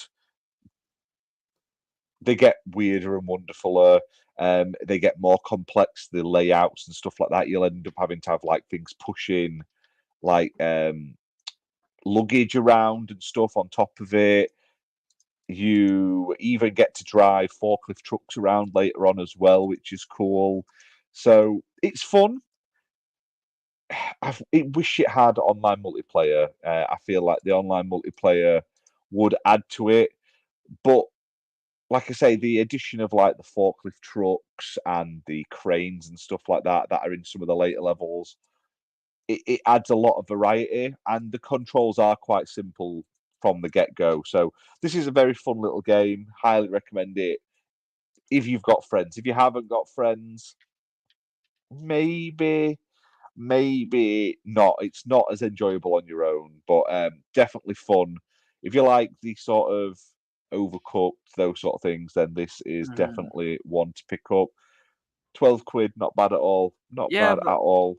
But like, do take into consideration, this is a pretty indie title and like a very indie title, and like looks good, seems to play well for what I'm seeing here. Of course, I wouldn't have to play to have any other opinions, and like the price is not bad. So like, you can kind of understand why they didn't put like online co-op there. I totally understand it. It's different from, for example, Delilah Studios Battletoads, which is which is like a really good game. It is funded by Microsoft, and they decided to really put only couch co-op there. Why? Yeah, that makes no sense. Whereas this one, like I say, it's quite straightforward. You basically drag in the conveyor belts into the right place, then you sort of moving stuff using the levers. There's multiple levers on some levels that do different things, and it's all about getting your parcels to the end of the level without destroying them, basically. So really decent. Right, next up is, let's get it up, is Diner Cat. Now this, if you've ever had, like, I think it was on the Saturn, it may have been on the Mega Drive, Sonic 3D Blast. Never played the old. Well, this, you'll love this. It's not Sonic; it's a cat instead. You're a Sonic fanboy. But it's Sonic 3D Blast is like an infamous sort of 3D attempt at Sonic, and it had like an isometric view. I'm just trying to sort of show this off a little bit, but this one you play as this cat basically, and basically it's been invaded by robots, and they're storing the energy that they're draining from the world in these magic crystals, and basically you've got to fight back. So it's one of those like quick, like speed running style platforming games, but from like an isometric perspective. Now, this is how that Sonic 3D Blast should have played. Like, this feels retro, but the controls aren't absolute rubbish, because Sonic 3D Blast handled like arse. It was terrible. Whereas this one, it takes a little bit of getting used to because of the controls and stuff like that. It's not the sort of platforming you're probably used to. But when you get used to it, it's a very fun little game. Again, what are you going to say? Go on. I mean, they're really using a level design that is quite similar to Sonic. Yeah, it's literally like a homage to to Sonic 3D Blast in looks and how it plays, except instead of a blue hedgehog, you've got a little white cat running around. But it plays better. It's a much better game. This isn't my footage, so I apologise that they're not the best at this game, but at least it's showing you sort of kind of what the game looks like. Now, of course, if it was your footage, you would be like a master in it. Exactly, yeah. I didn't have time. I was processing stuff. The next one is my footage, but I haven't had time to process them all before the show today, unfortunately. Well, there's different kinds of stages. There's 3 stages. It's like the normal main stage, which is like what you're seeing now. There's boss stages where you've got to defeat bosses by like attacking the weak points and stuff like that. And then there's also unlockable special stages you can find. And there's 3 difficulty modes. There's like the standard mode, then there's like an easy mode where you don't take damage if you just want to chill and play, and there's a hard mode where if you run out of lives, you go straight back to the beginning of the game, not just like replay the previous level. You have to start from scratch. Do you get 9 lives? You should, because that'd just be funnier. Seriously? Why? Game's priced at $16.74, and yeah, if you like old school Sonic, you might like this one. So definitely check that one out. And then last but not least, I'm not doing too many of these because we could be here all day. This one is a first for the series on Xbox. So this series has been out on PlayStation and like PC for blooming ages. I mean, since like I think like PS3, maybe even earlier. So this is Neptunia Sisters versus Sisters, which is part of the Hyperdimension Neptunia series. And for some reason, they decided this is the one they're going to port to Xbox first. I'm not sure why, because it's like a spin-off of the main series. You can play this without really knowing any of the other games in the series. I've only played one of the other games in the series, and it's weird. So it takes place in the world, but this world is all split into factions and areas, and each one of them is based on different games consoles. So you've got like Lean Box and PC Continent and Lay Station and stuff like that. So it's weird. It's like an anime style sort of RPG action game. You have teams of 3 people, and you can sort of switch between them on the go to combo, like to build up like chains and combos and stuff like that. But basically, they're all like goddesses of different consoles, and something happens at the beginning. They get frozen. It jumps forward 2 years. They get unfrozen, and basically, smartphones have taken over.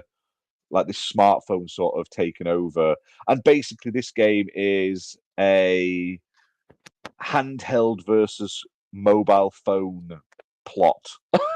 You're basically trying to gain your fans, or not fans, but you're basically trying to gain shares back. It's slightly weirdly translated in that aspect. But you can get swimsuit costumes if you get the right collection. The version with Morning Glory. Exactly. Always got Morning Glory.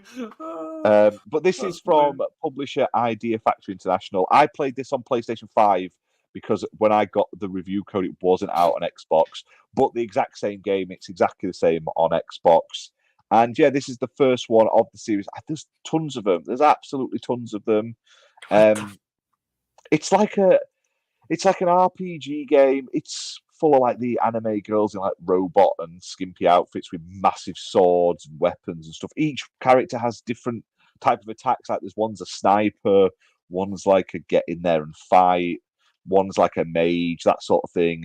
You can switch between them, and you can eventually unlock more characters, and you can sort of switch between your party, and picking certain characters that like sync and gel better with each other makes you do more damage and stuff like that. So it's all about getting the best outfits, getting the best gear, and getting the best party basically for doing missions and stuff like that. And the characters are named well: White Sister, Black Sister, Grey Sister, Purple Sister. So you can tell them apart. They've got no. Purple System and Maho, whatever. So they're like when they've leveled up, but they're like there's like Neptune and Ram and Uni and Neptune and stuff like that. There's a load of different. It's hard to explain if you've never played the series, but it's got full English voice acting as well as Japanese, I believe, which is nice because I love games that actually put the English voice acting in. Graphically, it's okay. Like it's not going to blow you away, but it's what you expect from like an anime-focused sort of RPG game. It's what I expect. This came out back in like 2022 on PS4, so like it's just a modern port basically. But yeah, it's nice to finally come out on Xbox. Apparently, there's more coming out later in the year, and it's a play anywhere title on Xbox, so you can play it on PC, Xbox, and Xbox Series X and S if you buy it digitally. So, congrats, you can get all that stuff. Apparently, this is a very well-known series. Like I say, I only found out about it recently from doing reviews because anime girl games seem to get loads of views, so I've started covering them more. But yeah, this is on Xbox, as are the other 2 games. On Xbox, this is priced at $33.49, but it's a much longer game. It's a full JRPG-esque game, but instead of doing like turn-based, you're in like a little area. I can't remember which one. It reminds me of an RPG I played years ago. You have like a set area. It might be like Ni no Kuni, where you sort of move around to avoid attacks and stuff. You've got a dodge and a block, but then you've got different attacks that you can like charge up and do when they're ready to be used. So if you like JRPGs and you've got sick of Final Fantasy and all those other, well, the handful that have ever been ported to Xbox, there's now another franchise that's well known enough in that sort of sphere that's finally come to the system, and it's good for what it is. The story's a bit weird, but the core gameplay Just a little bit weird. Like I'm just seeing the footage that you have there, and yeah, I can pretty much understand everything that is happening there. Yeah, but you're fighting things, you're leveling up, you're getting more like powerful, and you're basically getting your consoles into like it's called shares, and you're getting more people into your consoles and off these like weird mobile phones that have appeared, no one knows where from, basically, and the story unfolds as it goes on. But the combat is decent, and there's a lot of items and weapons and like upgrades and attachables, which gives it a bit of variety for the combat instead of it just being the same thing over and over.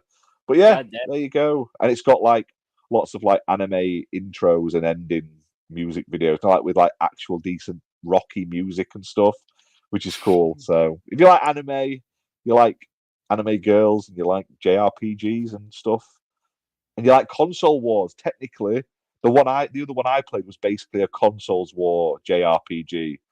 So they were all falling out with each other. So this is more of the same. Basically, this is a story of Stadia versus the Wii U. That's it. Yeah, that's it. Nice. But yeah, nice. It's pretty decent. And I like to say, I mean, it's going to be Marmite. You either like don't like that type of genre and that style game, but for the actual gameplay, not bad. All three of those games I've shown off are all pretty decent in terms of actual core gameplay, which is nice. So check them out. They're all on Xbox. And maybe next week I'll talk about 3 more. We'll try and do some we've all played. Maybe we'll get some off the like Game Pass or something like that as well and have a try. That would be nice. It was a bit of a last minute one today, so I just grabbed 3 that I have actually been playing in the last sort of week or so. So we could just do the what is it called, like the gas game thing that BMG ends up doing, but with only like games that are on the Game Pass catalog. Yeah, exactly. Maybe. Would you prefer to just keep it the same thing where everything is? No. Yeah, can always change it up a bit, you know. And like the first question is it on Game Pass? It just wasted like fuck it.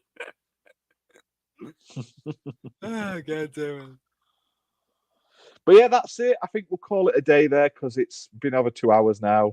Thank you very much to everyone who's been watching. We had Dimber, Muppet, Meisuko, Luke Steele. We had Daz in the chat. Thank you, everyone, for joining. Hit that like button if you haven't already. Hit subscribe. And we'll probably be back next week, 8 p.m. Is it GMT or BST? It's GMT now. BST. 8 p.m. BST still. I'm not even from there, and I know your time zone better than you. You prick. It's 8 o'clock. And you still can't be here on time. Of course I can't. Of course I can't. I have to work. Can we move the show to 8:30 so I'll be there on time? Yeah, no worries. I'm not going to make it on time. What do you mean? I'm sorry. I didn't ask for the show to be moved half. Don't lie, you diva it.